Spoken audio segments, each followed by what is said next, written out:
Ladies and gentlemen, every time you hesitate, every time you avoid the hard task in front of you, your brain is learning. It's learning to retreat.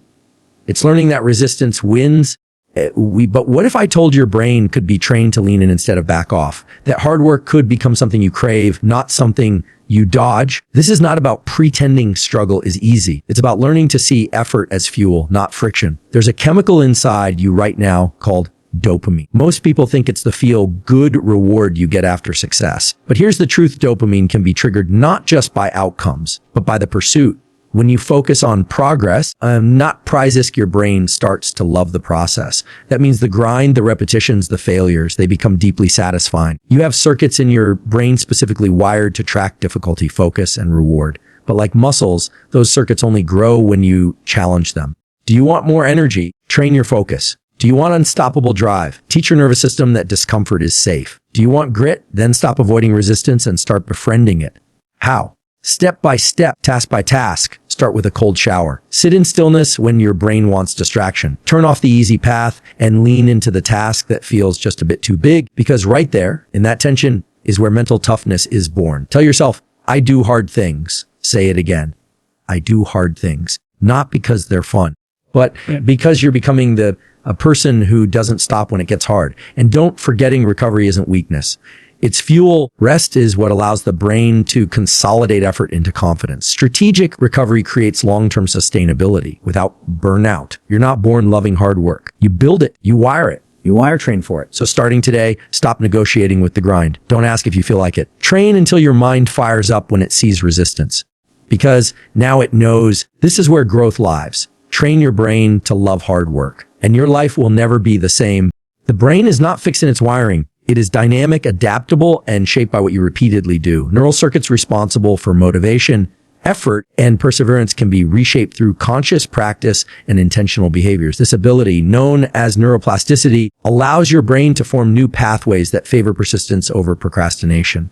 Every time you push yourself to complete a challenging task, you're reinforcing the neural connections associated with discipline and grit. These neural networks don't just activate, they strengthen over time, becoming faster, more efficient, and more automatic. Initially, the process feels effortful because your brain is shifting out of its comfort zone. But with repetition, effort begins to feel less foreign and more familiar. Even your prefrontal cortex, the area responsible for planning and decision-making, adapts by prioritizing long-term goals over short-term comfort. Over time, what once felt like resistance becomes a new baseline of capability. The brain starts to anticipate the reward of exertion and learns to associate hard work not with pain, but with purpose. Each time you override the desire to avoid effort, you're not just getting something done, you're teaching your brain that challenge is valuable, that effort is meaningful, and that difficulty is a signpost for growth. Dopamine, the brain's primary chemical for motivation and drive, is often misunderstood as something that's only released when we achieve a goal or experience pleasure. But the reality is more powerful and more practical. Dopamine is released during the pursuit of a goal, not just upon its completion. This means that the brain has the capacity to find reward in the process itself. When you frame the effort as meaningful, when you recognize challenge as part of growth, dopamine begins to rise in anticipation of forward movement. It's a chemical signal that tells your system, keep going. This is worth it. This is worth why individuals who can mentally reframe struggle as progress tend to push further and sustain motivation longer. They've trained their brains to drip dopamine not just when they win, but when they work. Every time you engage in a difficult task and remind yourself that effort is valuable, your brain strengthens this feedback loop, releasing more dopamine along the way. This creates a self-reinforcing cycle. The more you pursue challenge with intention, the more dopamine you release, and the more dopamine you release during challenge, the more motivated you feel to keep pursuing it. Over time, this neurochemical response rewires your experience of hard work. Instead of associating it with dread or burnout, your brain begins to associate it with internal reward, satisfaction, and momentum. This shift is critical because it means you don't have to wait for the trophy, the promotion, or the perfect result to feel good. You can feel that sense of internal reward simply by showing up fully and leaning into effort. The dopamine system is not hardwired to external success. It is plastic and responsive to how you interpret your actions. And this gives you the ability to take control of your motivation at its root level. The more you celebrate the work itself, the repetition, the just showing up, the more you yield a brain that thrives on perseverance and finds joy in the climb rather than the peak. Focus is not merely a personality trait or a matter of willpower. It is a neurochemical skill shaped by the interplay of brain systems, particularly involving the neurotransmitters dopamine, norepinephrine, and acetylcholine. These chemicals determine your ability to lock in attention, resist distractions, and maintain cognitive engagement on a task. When you focus deeply on something, your brain begins to narrow its spotlight of awareness,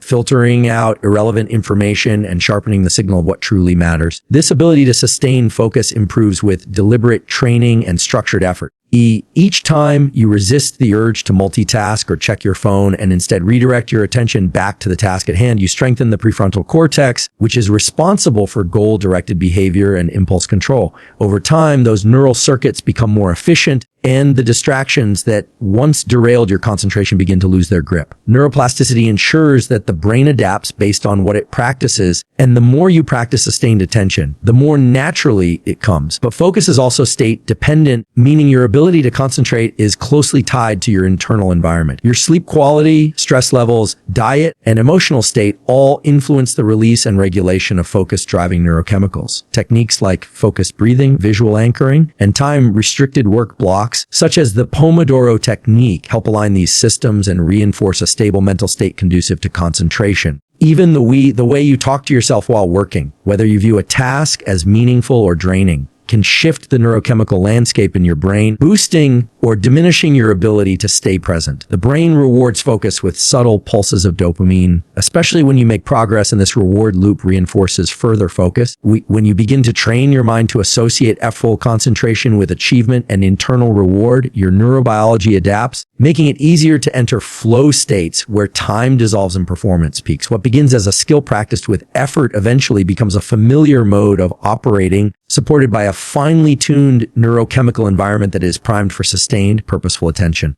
Deliberate discomfort, when applied in controlled and intentional ways, activates powerful mechanisms within the nervous system that build psychological and physiological resilience. The human brain and body are wired to adapt to stressors.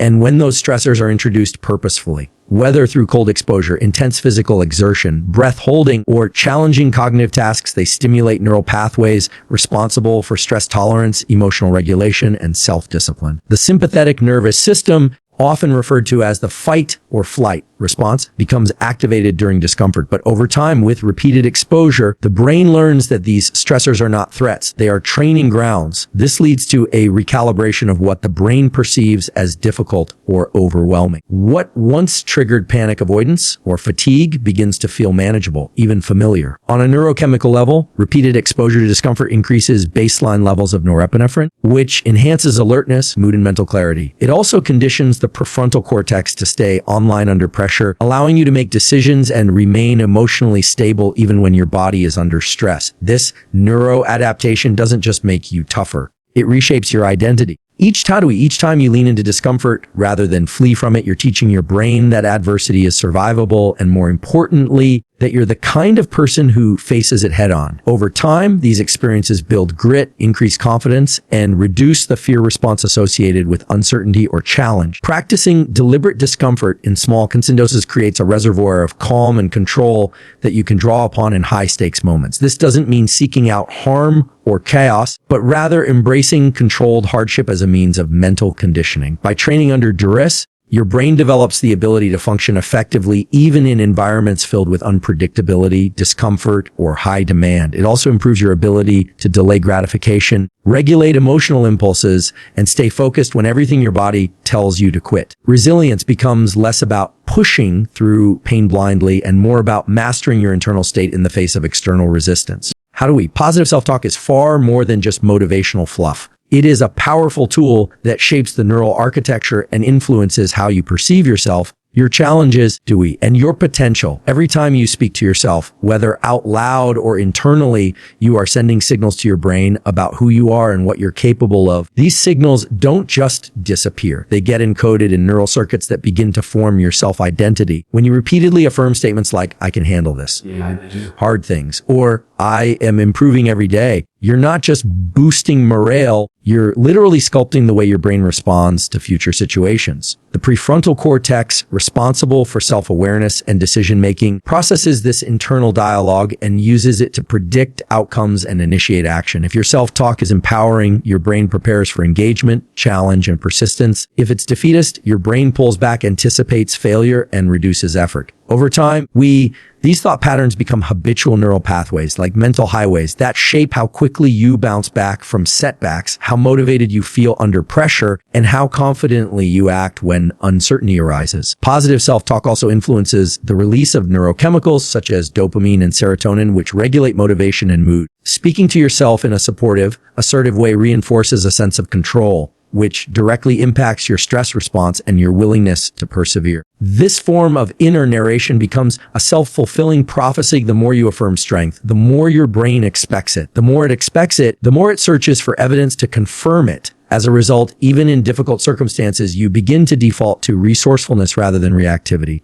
Neural identity is fluid, and the way you consistently describe yourself to yourself strengthens your internal resilience or undermines it. Reframing challenge with language that emphasizes growth, learning, and agency creates a cognitive environment where obstacles are interpreted as opportunities rather than threats. This doesn't mean ignoring reality or denying hardship. It means choosing a framing that keeps your nervous system regulated and your prefrontal cortex engaged. Over time, this builds a stable foundation of self-belief that's grounded not in fantasy, but in neurobiological evidence generated by repeated, constructive internal communication. Rest and recovery are not signs of weakness or laziness. They are critical components of high performance, mental clarity, and sustainable growth, deeply rooted in the biology of the nervous system and the brain's capacity to learn and adapt. The same neuroplasticity that allows you to improve hard work also requires of downtime to consolidate those gains. Without rest, the brain cannot properly encode new skills, regulate emotional states, or repair the physical wear and tear caused by effort and stress.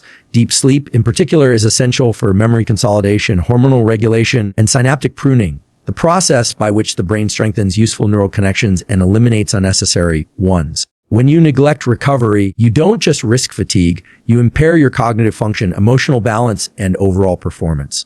On a neurochemical level, overexertion without adequate recovery depletes dopamine and norepinephrine, which are vital for motivation and focus, leading to burnout and emotional volatility. However, when rest is implemented strategically, such as incorporating intentional breaks, practicing non-sleep deep rest NSDR tank, or engaging in slow, restorative activities like walking or meditation, it replenishes these neurochemicals, resets the stress response system, and reactivates the brain's executive functions, including decision-making, problem-solving, and self-control. Structured recovery also allows the parasympathetic nervous system to take over, which facilitates digestion, immune function, and cellular repair, key aspects of physical and mental resilience. This shift in state isn't just about relaxation, it's about entering a mode where the body can rebuild stronger and the mind can integrate the meaning of the challenges you've faced. By prioritizing recovery, you create cycles of activation and restoration that are biologically optimized for long-term effectiveness. This rhythm enhances your capacity to engage deeply